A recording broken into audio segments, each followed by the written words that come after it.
Olá, colegas, dando continuidade aos conteúdos voltados ao aconselhamento reprodutivo, trazemos para vocês esse segundo tema de grande frequência nas perguntas, nos questionamentos de vocês na rede básica acerca da saúde feminina, que são as irregularidades do ciclo menstrual.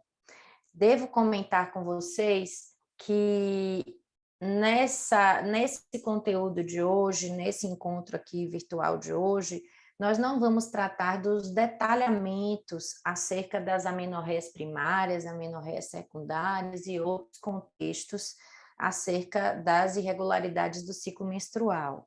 Nós vamos falar aqui daquela mulher que vinha fazendo um perfil fisiológico de ciclos menstruais regulares e depois passou a ter ciclos irregulares. O que pensar? Como raciocinar em cima desse sintoma novo? O que representaria isso na saúde reprodutiva dessa mulher, em especial para aquelas que estão pensando em conceber? Lembrem-se que nesse recorte do aconselhamento reprodutivo, nós estamos sinalizando sobre fatores de risco potenciais que possam afetar a capacidade da mulher reproduzir. Então, aqui nós vamos falar com vocês quando a alteração do ciclo menstrual pode ser um sinalizador de problemas. Sim, porque para que consigamos reproduzir, nós precisamos ter contempladas todas essas questões fisiológicas do organismo feminino, em especial a liberação do óvulo, que seria o gameta responsável pelo momento da fertilidade natural. E para isso, a gente sabe também que seriam envolvidos outros contextos da integridade do aparelho reprodutivo, como o próprio útero, a fisiologia do endométrio, mas eu gostaria de, nesse momento, fazer uma diferença aqui sobre aquelas causas que modificam o ciclo menstrual, mas que estão associadas a patologias orgânicas, como miomas, pólipos. Nós não trataremos nesse encontro de hoje sobre estas patologias orgânicas, e sim sobre aquelas disfunções potencialmente hormonais que afetam o caráter ovulatório normal da mulher, configurando uma dificuldade para que ela possa engravidar. As glândulas que estão envolvidas nesse processo fisiológico de funcionamento do organismo feminino são todas estas que estão expostas aqui na setinha em rosa. Nós também temos o envolvimento da saúde masculina reprodutiva na produção espermática quando há qualquer distúrbio nestas glândulas, mas o tratamento que faremos aqui hoje é relacionado à fisiologia feminina.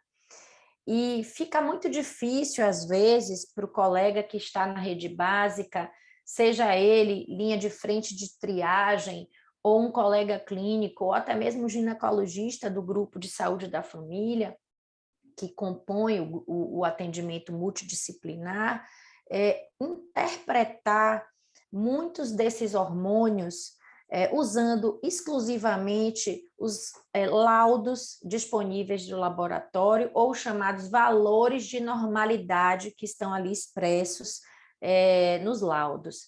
O convite aqui é que a gente passe a raciocinar e interpretar não à luz somente dos hormônios dosados, mas das características do ciclo menstrual feminino, de como ele se manifesta, qual é a interpretação que podemos dar às mudanças de quantidade de fluxo, de intervalo, o que isso pode estar representando nessa fisiologia. E a primeira coisa que a gente precisa compreender um pouquinho na linguagem é: nem toda mulher que menstrua está com a capacidade ovulatória plena, assim como nem toda mulher que tem irregularidade menstrual estará isenta de uma potencial ovulação. Pode estar ocorrendo um desequilíbrio nesse processo funcional, que começa justamente na fase chamada recrutamento. O que seria esse recrutamento? Nós mulheres temos a nossa população de óvulos determinada ao nascimento. Ela passa por um processo de seleção natural muito rigoroso até o momento em que a mulher desperta o processo fisiológico na puberdade. E a partir de então, quando ela começa a apresentar desde a sua primeira menstruação até ela entrar na maturidade do ciclo menstrual dela, isso pode levar 2, 3 anos, e nesse processo de arrumação e transição, sempre vai estar ocorrendo o chamado recrutamento, onde aqueles óvulos que poderiam potencialmente ser dispersos, liberados para a ovulação, são analisados pela natureza, e aqueles de melhor potencial qualitativo seriam aqueles que ocorreram o fenômeno da dominância naquele mês subsequente, fazendo com que aquele folículo do óvulo escolhido como melhor se desenvolva até o momento da ovulação. Então, primeiro existe a etapa do recrutamento, que ocorre geralmente no ciclo anterior.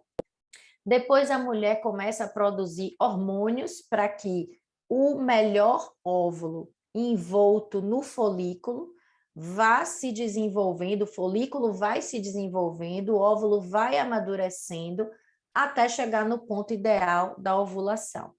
Então, vejam que o processo é orquestrado no mês anterior, e isso depende do que a mulher traga da chamada reserva ovariana para que possa funcionar a contento. Então, todo esse entendimento que nós temos hoje da fisiologia feminina não se resume àquele ciclo menstrual per si, mas à evolução que esse ciclo vai tendo ao longo do tempo. Por isso que é importante, para a valorização do processo de alteração do ciclo menstrual, chamada irregularidade do ciclo menstrual, atentar por um período de observação. Preferencialmente, 6 meses de observação são sempre interessantes para que a gente possa melhor interpretar todo esse processo. Não raro, nós temos mulheres que vêm com queixas relacionadas à periodicidade do ciclo, ciclos mais curtos ou ciclos mais alongados. Nesse contexto, é muito importante nós entendermos que a duração do período menstrual, ou seja, o período que a mulher permanece com fluxo menstrual, nós consideramos como tempo de fluxo menstrual. Quantos dias a senhora fica menstruada? Quantos dias você fica menstruada? Essa é a duração do fluxo. Mas o ciclo é interpretado de outra forma, pessoal. Nós utilizamos o primeiro dia da menstruação, vermelho vivo, como o marco temporal de avaliação daquele ciclo. Então, este seria o primeiro dia do ciclo menstrual. Independente do número de dias que a mulher vai permanecer menstruada, o que nós contabilizamos como periodicidade do ciclo é o primeiro dia de vermelho vivo e o intervalo para que ocorra um novo momento de sangramento vermelho vivo. Então, isso nós chamamos de período do ciclo menstrual. E essa periodicidade, quando se coloca como curta, pode estar representando uma insuficiência na formação do corpo lúteo, que é o responsável, após o fenômeno da ovulação, quando o óvulo é liberado, pela produção da progesterona, que é o hormônio da segunda fase do ciclo menstrual feminino. Então, mulheres produzem progesterona e não adianta sair dosando a progesterona à revelia em qualquer fase do ciclo. A progesterona pode e deve estar presente na segunda fase do ciclo menstrual feminino. E, infelizmente, existe uma oscilação inerente a cada mulher na produção dessa progesterona. E não é possível você definir com uma única dosagem de progesterona se isso está sendo suficiente ou não. Então, o grande espelho do funcionamento adequado da produção do corpo lúteo e da progesterona da mulher é o próprio ciclo. Mulheres com ciclos curtos denotam para a gente um pico de produção e uma queda muito rápida, ou mulheres com ciclos muito alongados que produzem em baixos níveis essa progesterona e de forma muito arrastada, fazendo com que os ciclos se tornem mais alongados. Então, vejam como é importante a caracterização desses ciclos, o período, a periodicidade, mais até do que a quantidade de dias em que a mulher permanece menstruada. Então, um outro aspecto que eu queria chamar a atenção de vocês é que quando o ciclo é muito arrastado, muito alongado, a mulher demora muito de acontecer um novo fluxo vermelho vivo, pode ser um sinal indireto de anovulação. Pode ser que aquela mulher tenha a chamada anovulação crônica. Então, é muito interessante para nós atentarmos para o relato que a mulher traz de como se comporta o ciclo. Ouvi-la, tentar estabelecer com ela uma espécie de calendário menstrual, anotar esses ciclos. E muitas vezes uma ferramenta simples como essa pode ser sugerida para que a mulher crie uma espécie de panorama para que possamos acompanhar um mapeamento do fluxo menstrual. Nós utilizamos recursos como esses, por exemplo, para acompanhar a hipertensão, para seguir a glicosimetria do diabético. Eu diria que para acompanhamento da regularidade dos ciclos menstruais, os calendários teriam um papel interessante. Hoje existem aplicativos, ferramentas tecnológicas que muitas vezes são dominadas, em especial pelos adolescentes ou mulheres de maior inserção no contexto virtual, e ajudam muito na interpretação que o profissional tem do momento dela de saúde. Lembrar também que, em alguns momentos, mesmo a mulher tendo ciclos aparentemente regulares, nós podemos ter fenômenos de dissintonia, falta de sincronicidade entre os dois compartimentos responsáveis pela reprodução feminina, que seriam o ovário e o endométrio. Eles podem não estar dialogando nessa função temporal e podem ter, sim, a manifestação, existirem as manifestações de mulheres que menstruam com alguma regularidade, mas que não estejam, de fato, apresentando uma ovulação plena e oportuna para que aconteça a gravidez no momento adequado, com a fertilidade esperada, onde acontece o momento da fecundação e a posterior implantação do embrião no endométrio. É como se eles não estivessem dialogando numa mesma fase. Então, esses contextos nós chamamos de disovulias, ou mulheres que apresentam ciclos erráticos no processo de acompanhamento. E essas mulheres, às vezes, podem apresentar sangramentos fora de qualquer tipo de expectativa. Ô, doutora, eu menstruei numa determinada data, mas inesperadamente eu tive um novo sangramento. A gente já fica de orelha em pé que talvez essa mulher possa estar fazendo esse tipo de dissintonia, tá? E quando há esse tipo de relato, pessoal, de uma mulher que não consegue engravidar, ou de uma mulher que vem com ciclos irregulares, ou excepcionalmente esses sangramentos fora de momento oportuno, nós precisamos entender um pouco dessa sincronicidade que eu citava.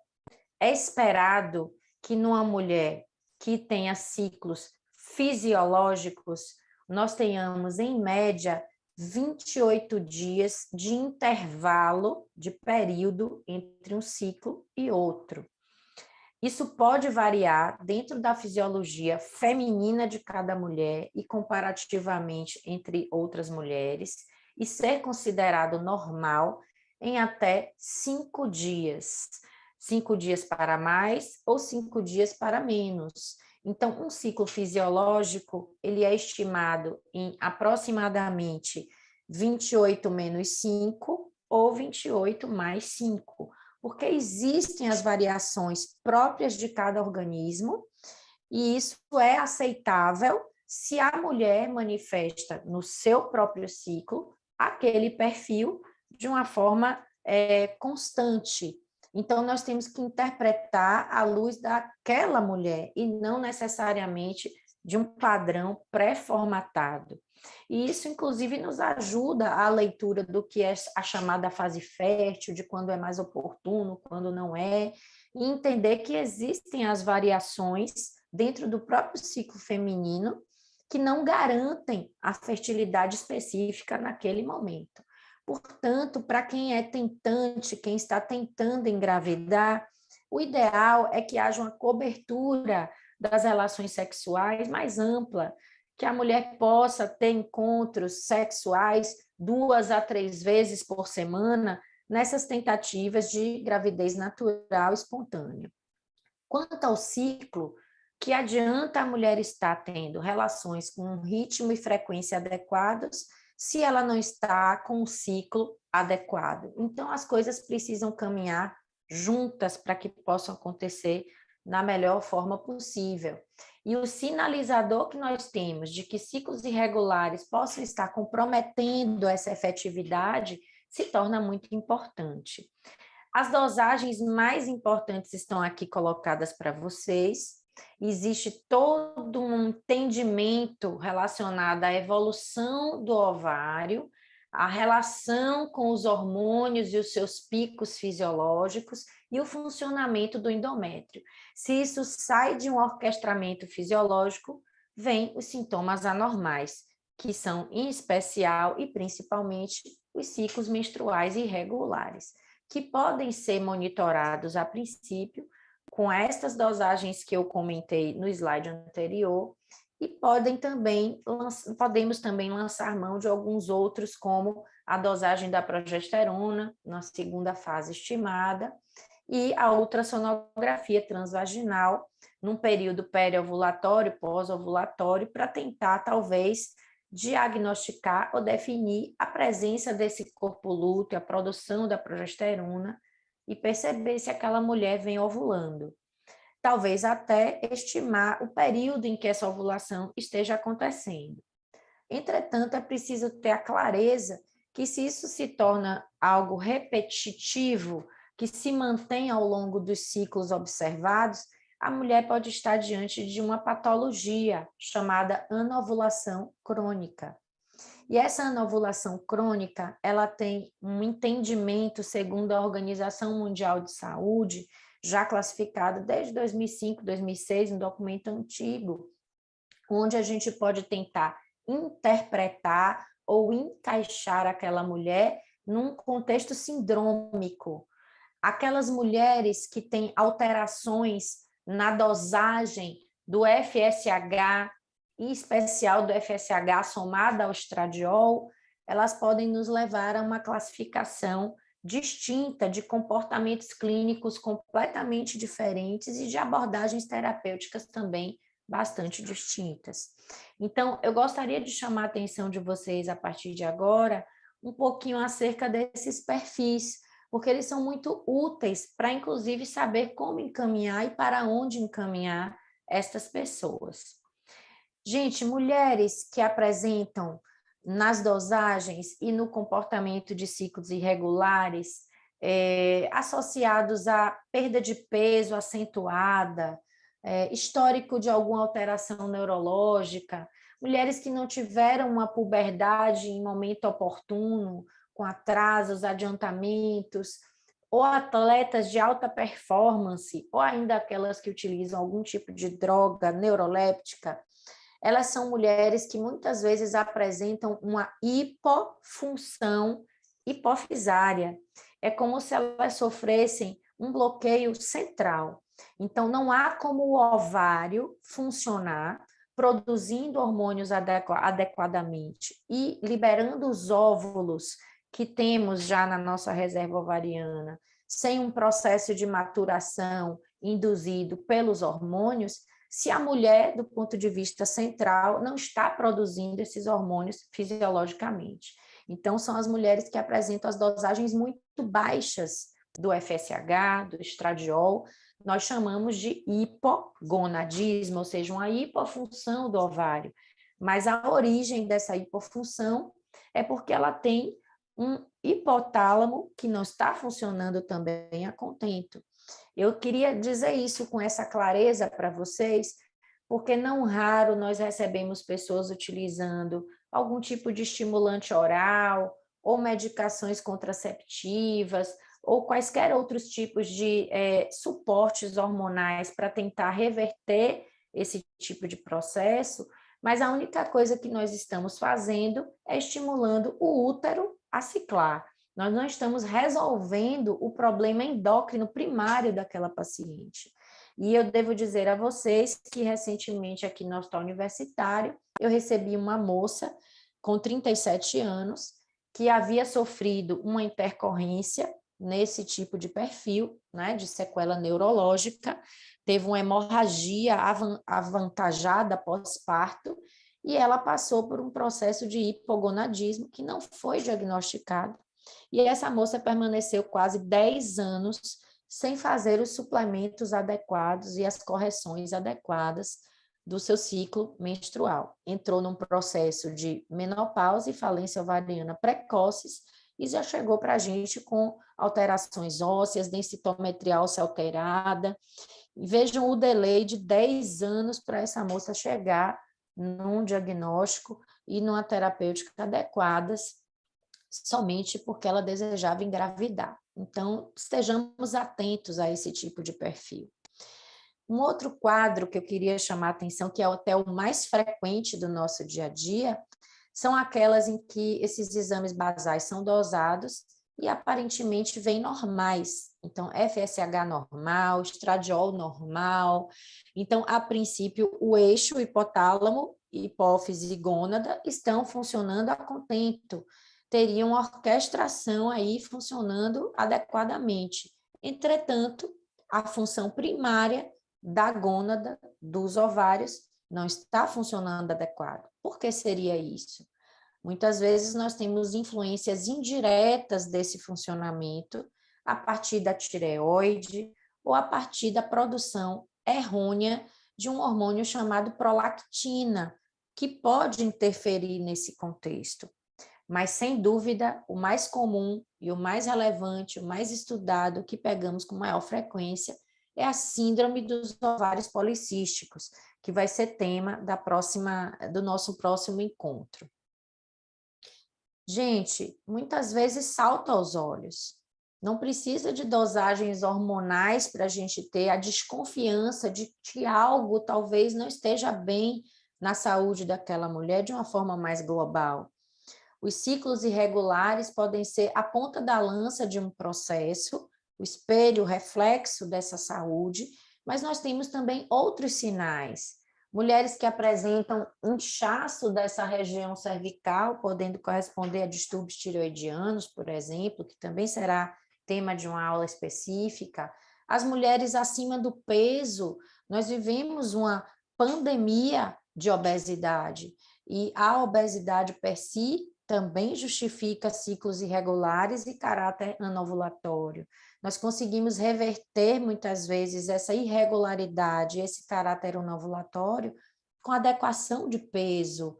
Basta que a mulher normalize ou chegue próxima à normalidade do índice de massa corporal, para que ela consiga restabelecer em quase 10% o seu perfil de regularidade.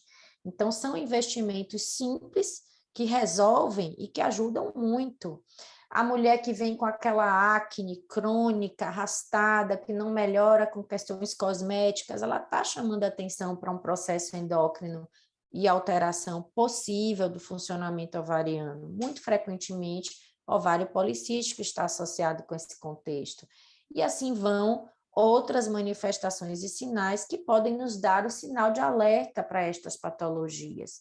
Aqui eu pincelo rapidamente para vocês a questão relacionada às tiroidopatias e às hiperprolactinemias, que cada um terá o seu espaço de discussão futura, mas para que vocês atentem para sinais e sintomas como, por exemplo, insônia, alterações intestinais, queda de cabelo, fragilidade de unhas, disfagia associada a essa sensação de bolo cervical, e por que não dizer, algumas mulheres chegam ao ponto de fazer arritmia, sensações de desconforto cardíaco no auge dos distúrbios tireoidianos. E vejam a inclusão em todos os aspectos de alterações do ciclo menstrual. Na elevação da prolactina, tão simples ouvir a mulher: doutor, eu estou notando aqui uma secreçãozinha no bico do meu seio. É esse tipo de relato que a gente encontra. Ou às vezes no exame clínico, quando a gente palpa a mama, nós percebemos na expressão a percepção desse derrame papilar, dessa secreção que chamamos galactorreia, um caráter lácteo. Então, vejam que a gente pode ter sinalizador, independente de dosagens hormonais, na história e no exame físico, que poderão ser sinais importantes de alerta. Outra coisa que é interessante é valorizar as cefaleias sem uma causa explicada. Perguntar para a paciente: você está tendo distúrbio visual? Você está tendo visão dupla? Então, às vezes, algum relato que já nos alerte, nos atente para os chamados prolactinomas, né? Os adenomas hipofisários, que podem, às vezes, comprimir o quiasma óptico e trazer esse tipo de sintomatologia. Então, são lembranças que eu estou trazendo aqui para vocês. Então, vejam, ovário policístico pode ter uma série de características fenotípicas, que nós vamos discutir em outro encontro, mas eu quero deixar aqui esses em destaque com vocês. Ciclos irregulares, uma pele muito oleosa e acneica, excesso de pelos em locais onde não deveríamos perceber isso, mulheres jovens com resistência insulínica periférica, sinalizando para um potencial pré-diabetes, hipertensas algumas vezes, acantose nigricans, pessoal, que é aquela manchinha escura nas dobras que estão relacionadas à questão da insulinoresistência, e as pacientes com obesidade. Sempre pensar nessa possibilidade de associação. Vejam que nem toda paciente com síndrome de ovário policístico será novulatória, mas é sempre importante atentar para os sinais e sintomas que nós comentamos e vamos pormenorizar em um novo encontro tratando especificamente de síndrome de ovário policístico. Mas é possível que o colega na rede básica já aplique ferramentas muito simples de utilizar. Nós utilizamos a escala de Ferriman, modificada por Gawley, que é uma escala autodeclarada, onde a paciente pode sinalizar para você onde ela se encaixaria naquele espectro de pilificação, entendendo que esse pelo do tipo 1, ele é um pelo que está presente em áreas onde não deveria estar, mas é um pelo rarefeito, não grosseiro. O tipo 2, ele já teria uma característica mais grosseira na pilificação, porém ainda não tão espalhado.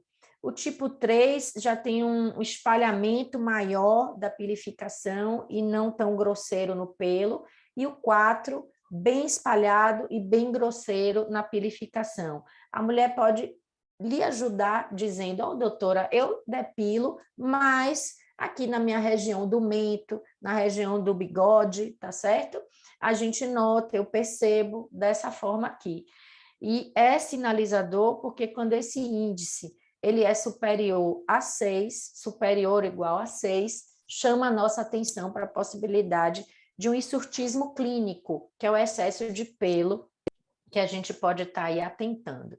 E aqui também muito simples a chamada escala visual de Ludwig, que a paciente ou o próprio profissional pode atentar para a rarefação de pelos da cabeça da paciente e classificar aqui em 1, 2 ou 3, a depender do comprometimento da área ilustrada. Gente, outro drama nessa questão da irregularidade menstrual, da anovulação crônica e do ovário policístico é relacionado ao aspecto ultrassonográfico. Algumas vezes a gente recebe o contrário, né? Ao invés de valorizar a clínica, os sinais, os sintomas e histórico da paciente, a gente pega um ultrassom que fala que tem esse aspecto policístico que o colega descreve e bate o carimbo de que a paciente tem síndrome de ovário policístico. Isso não é correto, Nós vamos conversar mais sobre isso na aula de síndrome de ovário policístico, mas eu já quero chamar a atenção para vocês que o aspecto puro e simples de policistose no ultrassom não fecha esse diagnóstico. Então, cuidado com esses carimbos, né? Onde a gente, inclusive, traz condutas equivocadas se não tiver bem diagnosticado. Outra coisa que eu queria chamar a atenção de vocês é que, às vezes, a paciente vem com ciclos irregulares, desejo de engravidar, e alguém inicia a terapêutica com o citrato de clomifeno. É um indutor antigo, que foi iniciada a disponibilidade desde a década de 60. Muitas vezes os profissionais lançam mão porque é barato, é acessível, é de fácil uso, mas cuidado com as iatrogenias. Nós temos que saber para quem indicamos esse tipo de terapêutica. Só é aplicável para essas pacientes do grupo 2, que tem síndrome de ovário policístico, e mesmo assim devemos utilizar com parcimônia, de preferência no máximo 6 ciclos de tentativa, e na nossa visão da área reprodutiva, não utilizar a revelia se a paciente já tiver mais do que 35 anos ou algum outro fator de infertilidade agregado. Bom, aqui eu trago para vocês como é a nossa perspectiva hoje de tratamento para induzir ovulação no grupo 2, mas nós terminantemente não recomendamos o uso em baixa complexidade, muito menos na rede básica, sem um suporte técnico adequado. Ok? Uma droga que nós utilizamos também com bastante frequência, quando há um caráter de elegibilidade para esse uso, é a metformina. Cada vez mais temos utilizado nas pacientes com síndrome de ovário policístico, caracterizadas nesse grupo 2 da Organização Mundial de Saúde, com ciclos irregulares e com resistência insulínica. As respostas são muito boas. E o letrozol também tem se tornado a primeira escolha, inclusive, para que tenhamos um ciclo regularizado, ovulatório, de preferência monofolicular, evitando o caráter relacionado à gemelidade e outras complicações de hiperestimulação ovariana. Eu só trago aqui para ilustrar um pouquinho para vocês, porque não é o recorte específico desse nosso encontro.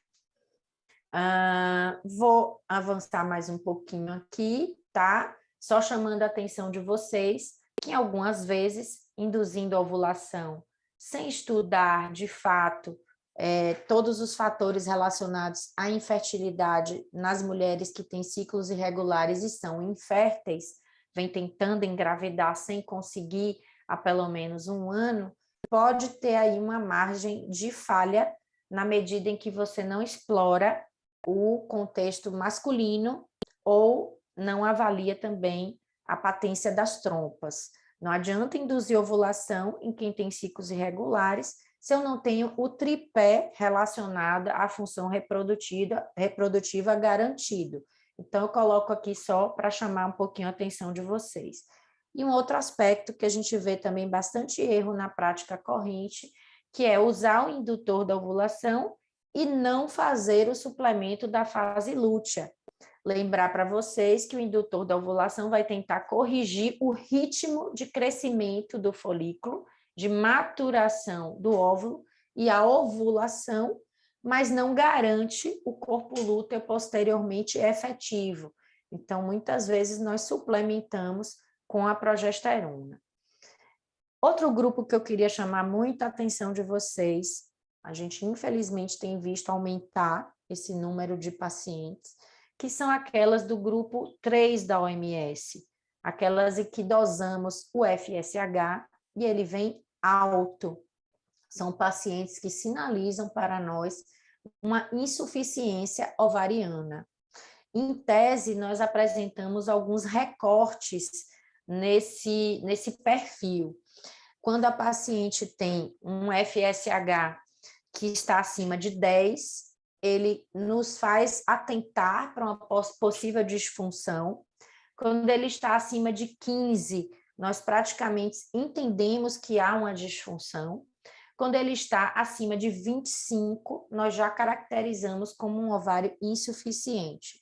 E acima de 40, ele já poderia estar aí firmando um diagnóstico de menopausa, associada a esse perfil acíclico de ausência das menstruações. Então, vejam como é relevante a gente atentar inicialmente para o padrão do ciclo menstrual. Pode vir agregado ou não alguma sintomatologia periclimatérica ou perimenopausal, e pode acontecer nas mulheres com menos de 40 anos, o que nós chamamos de menopausa precoce. Então, atentem mesmo a essas queixas, a essas irregularidades menstruais. Claro que existe um contexto que é inexorável à saúde feminina, de envelhecimento do ovário, de redução dessa população ovariana, de folículos e de óvulos. Mas em alguns contextos clínicos, isso pode ser acelerado e já deve chamar a nossa atenção, precipitando processos de insuficiência ovariana de modo mais prematuro ou precoce. Então, eu chamo a atenção para vocês de situações como essas, uma infertilidade que não tem uma causa aparente, que tem sido motivo, inclusive, de nosso estudo de doutoramento aqui na universidade, mulheres que têm alguma patologia genética ou doenças autoimunes associadas.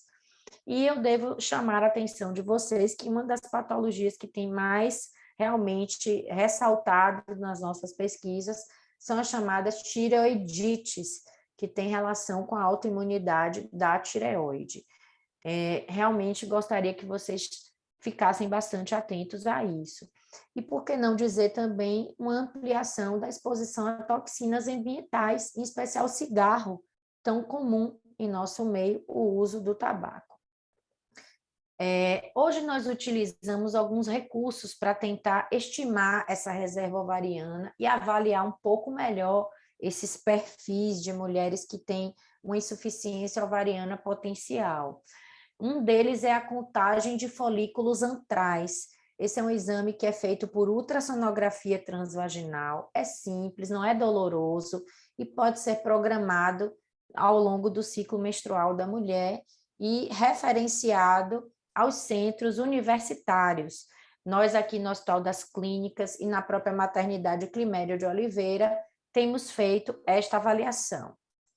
Queria chamar a atenção também da possibilidade de dosar o chamado hormônio antimileriano, que é um outro hormônio muito interessante, que foi lançado em 2010 como um marcador dessa função de reserva ovariana por Lamarck, um estudioso da área, e desde então, nós da área reprodutiva temos evoluído na validação desse exame, no uso corrente desse exame, para o aconselhamento reprodutivo, tanto para a predição, prognóstico de quem vai fazer um tratamento reprodutivo e fazer as melhores escolhas terapêuticas, como também para acompanhar o potencial reprodutivo de algumas mulheres, em especial aquelas com mais de 35 anos, ou fatores de risco agregados à potencial redução da sua fertilidade.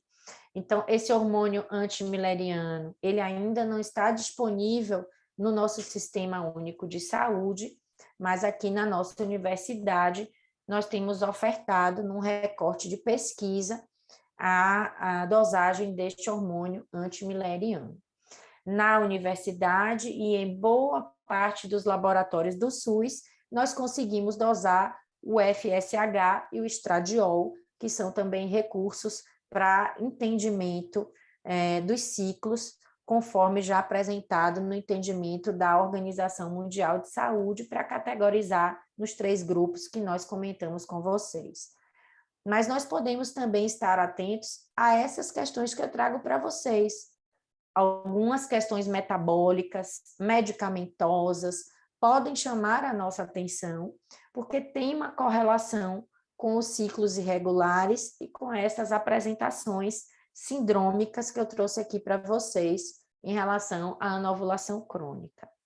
Hoje tem sido cada vez mais comentado em mídia e em outros espaços sobre a chamada criopreservação de óvulos, Mas eu gostaria de chamar a atenção de vocês que não adianta o encaminhamento de uma mulher com anovulação crônica, com classificação do grupo 3 da Organização Mundial de Saúde, já com a insuficiência ovariana instalada, para que façamos esse tipo de recurso.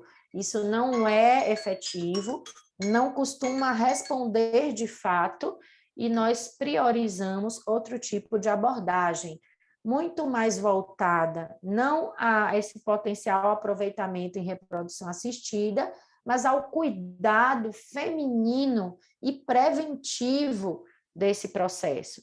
Porque, como vocês podem perceber, num contexto de criopreservação de óvulos, nós precisamos atingir metas quantitativas e qualitativas, que muitas vezes uma paciente com a classificação 3 de anovulação crônica, com insuficiência ovariana em progresso, não conseguirá atingir. Então, uma outra dúvida que eu queria só esclarecer aqui para os colegas da área básica tem relação ao uso de pílulas ou contraceptivos hormonais de longa duração. Eles têm muitas dúvidas relacionadas a isso, se a pílula seria um prejuízo relacionado a esse potencial reprodutivo, se a pílula pouparia óvulos, se interferiria na reserva ovariana. E eu gostaria de deixar claro aqui para vocês que ao longo dos nossos próximos encontros, nós podemos trazer um pouco a respeito das pílulas, mas as pílulas, a princípio, não interferem nesse processo. Quando nós utilizamos uma pílula e estamos com o nosso ciclo bloqueado, nós estamos tão somente trazendo uma pausa na produção dos hormônios, mas aquele recrutamento que eu citei no início da apresentação continua mês a mês ocorrendo, e pela falta ou carência momentânea do hormônio bloqueado pela pílula, pelos hormônios, aqueles folículos vão atresiar e os óvulos não serão poupados. Portanto, não há o entendimento de que um bloqueio com pílula possa poupar essa reserva ovariana. Isso é inverídico, não é verdadeiro. Então, voltemos ao ponto que eu trago aqui para vocês. Será que nós não deveríamos voltar ao entendimento de que a prevenção é sempre o melhor caminho? Nós vamos estar sempre batendo nesta tecla, meus amigos.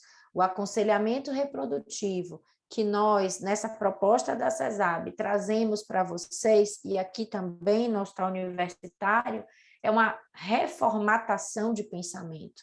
Não esperemos o problema se configurar lá na frente, mas atentemos para os sinais de alerta na parte clínica.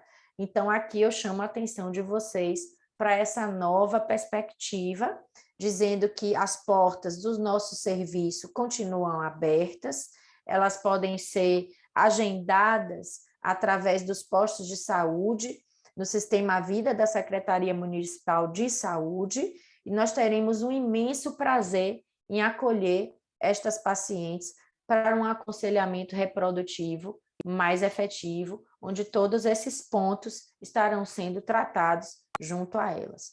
Agradecemos essa parceria e estimamos que esse conteúdo seja proveitoso lá na ponta, lá na clínica de vocês, podendo captar essas pacientes e orientá-las da melhor forma possível. Um forte abraço, colegas.